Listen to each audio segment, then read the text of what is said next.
आखिर Indian railway ऐसा क्यों कह रही है कि हम तो लोक सेवा कर रहे हैं? एक स्लीपर क्लास में इंडियन रेलवे 0.21 पैसे पर किलोमीटर कमाती है। वंदे भारत आपका सिर्फ 14% ही टाइम सेव करती है। 100 रुपए कमाने के लिए इंडियन रेलवे को 107 रुपए खर्च करने पड़ रहे हैं। असल में प्रॉब्लम इंडियन ट्रेन नहीं बल्कि कुछ और है। इंडियन रेलवे का ये कोई जनरल डिब्बा नहीं है, बल्कि ये है एक स्लीपर कोच। अब आप सोच कर देखिए, अगर स्लीपर क्लास का ये हाल है तो जनरल डिब्बे का क्या हाल होगा। और ऐसी ट्रेन जिसमें पैर रखने तक की जगह ना हो और इसी सिचुएशन में आपको टॉयलेट जाना पड़ जाए तो वो किसी मैराथन से कम नहीं होगा। और इन केस अगर आप टॉयलेट तक पहुंच भी जाते हो तो टॉयलेट की हालत और कंडीशन ऐसी होती है कि आपका मन ही उतर जाए टॉयलेट करने से भी। जी हाँ, आज यही हाल है इंडियन रेलवे का।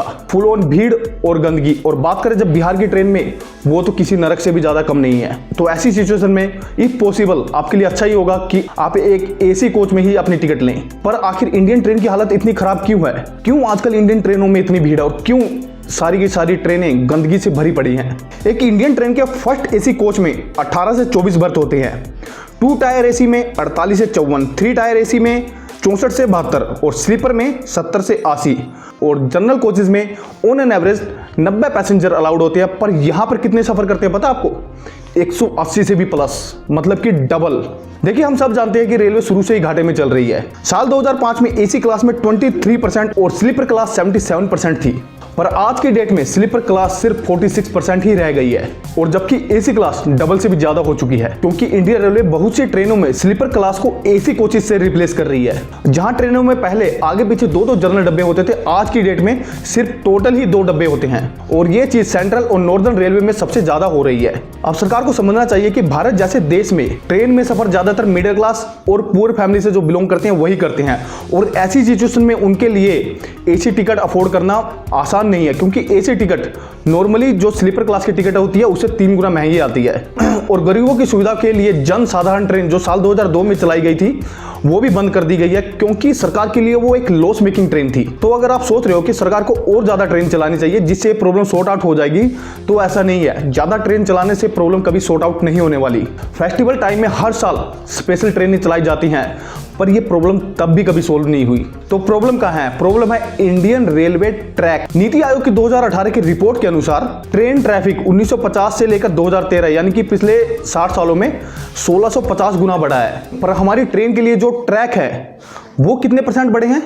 सिर्फ 23%। हर साल नई ट्रेनें तो ऐड की जा रही हैं, पर नए ट्रैक्स ऐड नहीं किए जा रहे। और यही कारण है कि इंडिया की ट्रेनें डिले होती हैं और कई बार कैंसिल भी हो जाती हैं। तो जब तक रेलवे ट्रैक की सप्लाई नहीं बढ़ेगी तब तक ये सिलसिला ऐसे ही चलता रहेगा और ये सिलसिला पिछले 114 साल से ऐसे ही चल रहा है। Poor condition of train. Indian train में अगर एसी कोचेज को छोड़ दे तो बाकी सारे कोचेज की हालत बहुत ज्यादा खराब है, चाहे वो स्लीपर हो या जर्नल हो। और ये सिचुएशन आज से नहीं 114 सालों से बनी हुई है, यानी कि ट्रेन की गंदगी जो पिछले 114 साल से है और आज तक रेलवे में सुधार नहीं कर सकी है। आज 75% ट्रेनों के टॉयलेट को बायो टॉयलेट में बदल दिया गया है, पर इसका मतलब ये नहीं है कि साफ सफाई पर ध्यान दिया गया है। वो एज इट इज बनी हुई है। लोग वेट करते हैं अपने ट्रेन के दौरान कि कोई बड़ा सा स्टेशन आए, वहां पर रुके और वो फ्रेश होए, क्योंकि ट्रेन की गंदगी में वो कुछ नहीं कर सकते। और इंडियन रेलवे के लिए ये प्रॉब्लम टॉप 2 में आती है। देखिए, इस चीज के ऊपर हम ज्यादा बात नहीं करेंगे, क्योंकि इसका कोई समाधान ना तो आज तक निकला था ना है, और मे भी लगता नहीं कि आगे भी कुछ निकलने वाला है। जनरल और स्लीपर कोचेज की हालत कल भी खराब थी, आज भी है और आगे भी ऐसी ही बनी रहेगी। स्लो और डिले। मैं आपसे एक क्वेश्चन करता हूँ,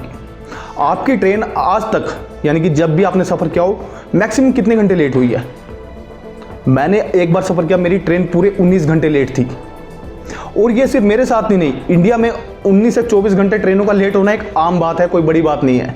वंदे भारत और राजधानी ट्रेनों को हाईलाइट किया जाता है, पर देखा जाए तो जिस ट्रेन में हम सफर करते हैं वो ट्रेन भी जो है अच्छे से स्पीड में चल सकती है, बशर्ते उसे साइड मिले और ट्रैक अच्छे हों।